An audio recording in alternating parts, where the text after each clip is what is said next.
香港学部武術学院の総教練真鍋学山でございます。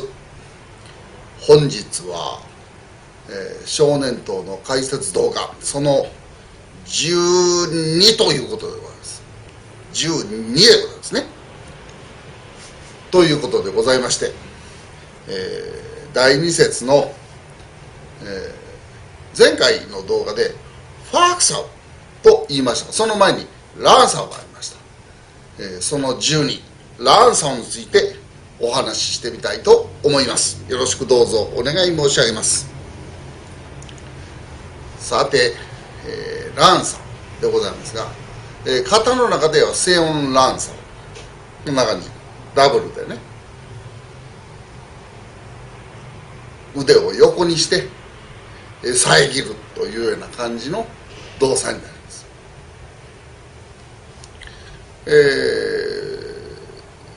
前の動作から言うとセオントンサオで前にこう出しますね。セオンチントンサオを出しといて、その形から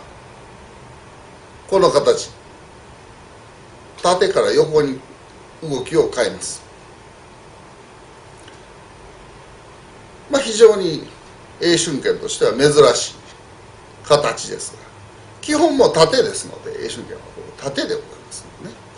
縦の動きになりますので、それに対比するように横の動きでございます。同じように横の動きするのにボンサオっていうのがあります。このランサオとボンサオを混同する方が多いので、一言申し上げておきます。ランサオとボンサオは全く目的も用途も違います。したがって、ボンサオの場面でランサオを出すっていうのは間違いでございます。何がどう違うかっていうのは、他の YouTube 動画見ながらね見ていただきたいと思いますが、ちょっと間違ってる人はランサオを出している場合が多いんですね。ボンサオの場面でランサオを出しているっていう場合があります。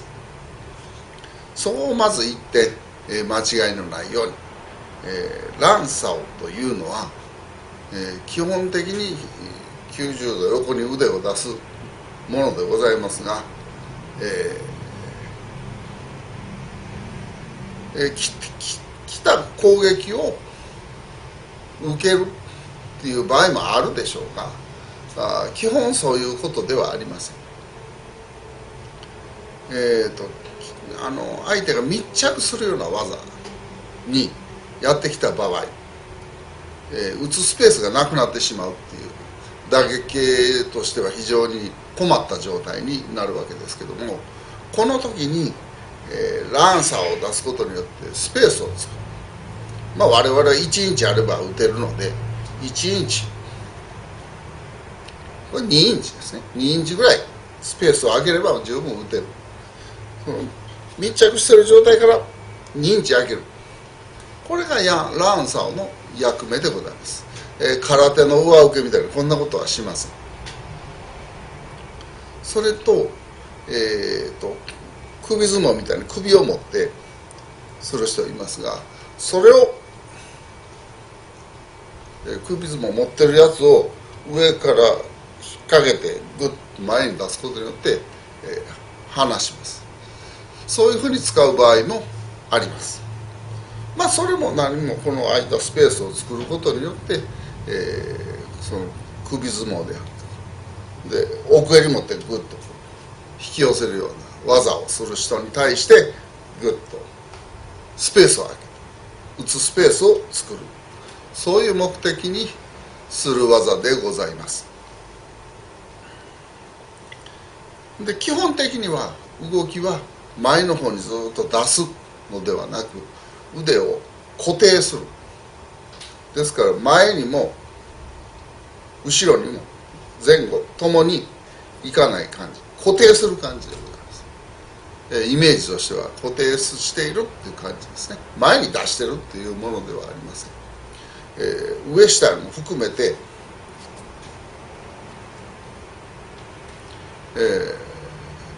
動かないっていうのがコンセプトでございます。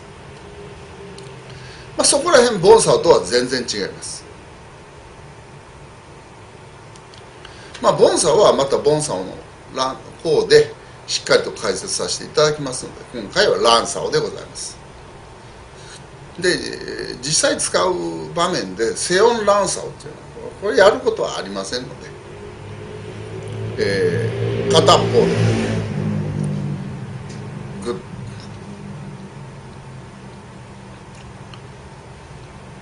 スペースを作る。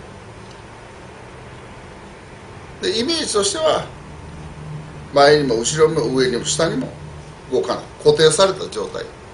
というのを背中からぐーっと力を出してスペースを作っていく、万力のようにですね作るというのが基本でございます。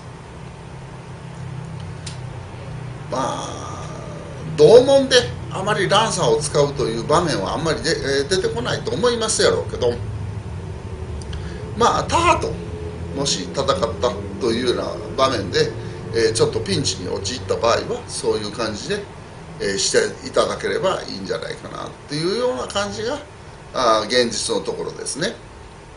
しっかりと、ランサーはなるべく使わない方がいいんです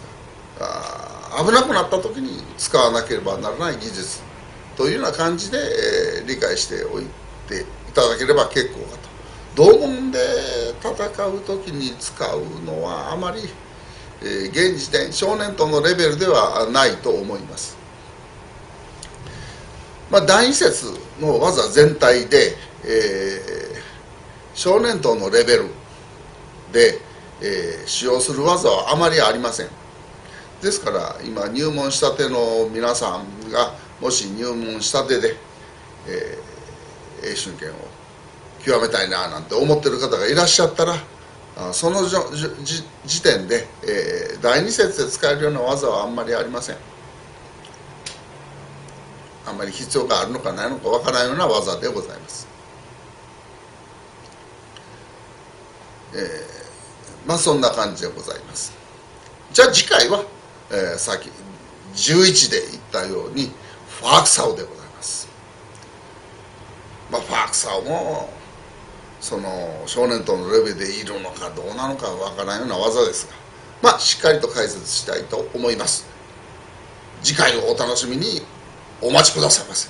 ありがとうございました。